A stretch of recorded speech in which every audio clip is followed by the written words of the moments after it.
but I ain't never fought with anybody for 2 years. That's what I'm trying to say.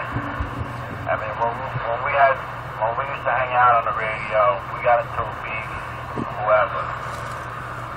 Me, my brother, whoever it was, any of my friends that were on at the time. We got into a beef with somebody. If it lasted more than freaking 2 hours, we would either there at the guy's house, we were tracking him down, we were finding him. We'd have his freaking mic or his antenna or some shit hanging on the wall in the garage by now, you know? How true this is! Shit would end. Then it would be over, and that would be that. And then, like you say, you move on with your life. This shit ain't never gonna end, because nobody's ever gonna meet nobody, and they're just gonna keep doing this pussy shit back and forth, back and forth, back and forth. I can't listen to it no more. It's driving me crazy.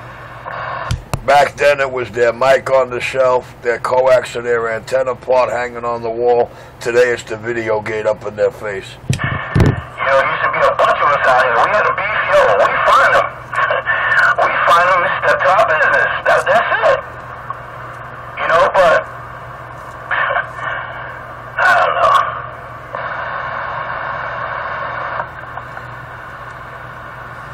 I mean, we didn't do it for no reason. Don't get me wrong. I'm not saying that we were a bunch of fucking. I mean, for those guys that, you know, they were the real tough guys, and telephone, microphone tough guys, and they would never lay off and all that shit, and they just kept going and going and going, and you know what? Now you just went and did it. So, you know, we used to keep them talking, crack their ass down, and they'd be surprised when we pulled up right alongside them. Yeah. I can still remember the faces of these guys when we did that back in the days. And you know, and then when you meet them, it's you know, we was only joking around, man, you know, just having fun, shake hands and all that crap, but, you know, you got a lot of people out here with kids, you know, and guys be on the radio talking, and kids is, you know, in the house, and they talking all this smack. Nobody want to hear that crap. You're right. You know what? I ain't the generation to be going getting in cars looking for people either. I don't feel like doing that shit. No, because you know how it's going to end. Yeah, I don't want to deal with that bullshit. I like waking up with my kids every morning. Hey, that's a gift, man. I don't think there's nothing better than that. You know, you laying in the bed, your little babies come in the room and put their hand on your face and wake you up. Nothing better than that. Can't beat it. Huh? I mean, my babies are older now, they're 14, but I like waking up in the same house with my kids. And I like making sure they're going to do the right thing in life, so I'm here. I plan on staying here with them. I hear you, man.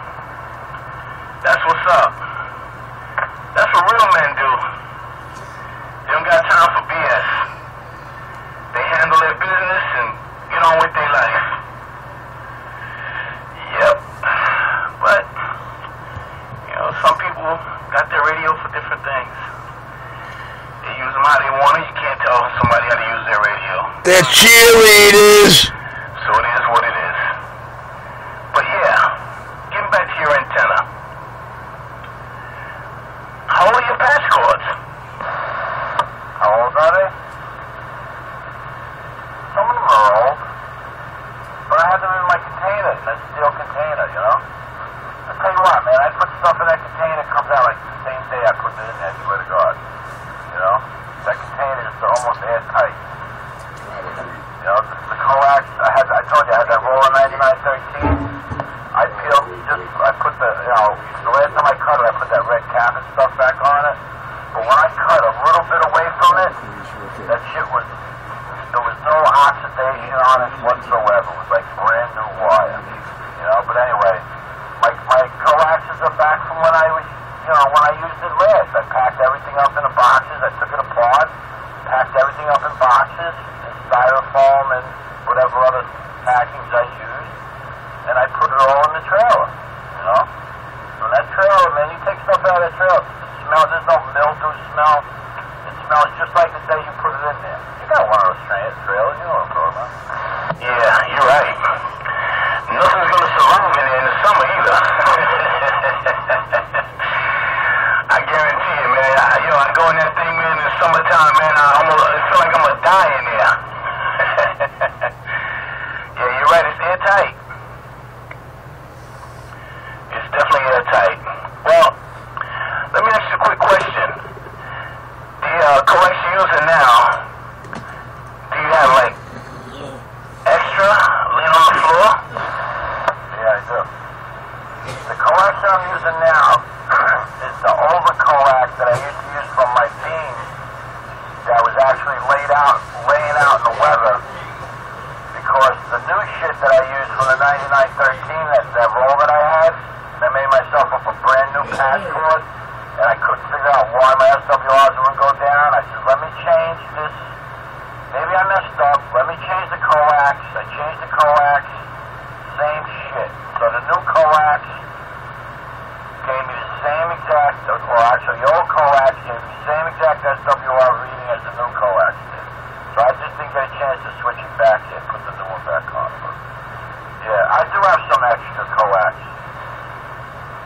in here that I wanted to cut down. People saying don't cut, I don't know, roll it up, don't cut it, leave it, I don't know. I'm getting so many different opinions now, I don't know what to do. Well, it's best to use all the same coax. Coax going to your antenna, your patch cords. Every once in a while, you get a situation like you have where you just gotta do the process of elimination. I know guys having problem with the SWRs. They take the extra coax, they wrap it around, and they put it closer to the antenna like a bowling. And sometimes that works. Wait, what do they do? They wrap it around what? They loop it around the extra coax they have.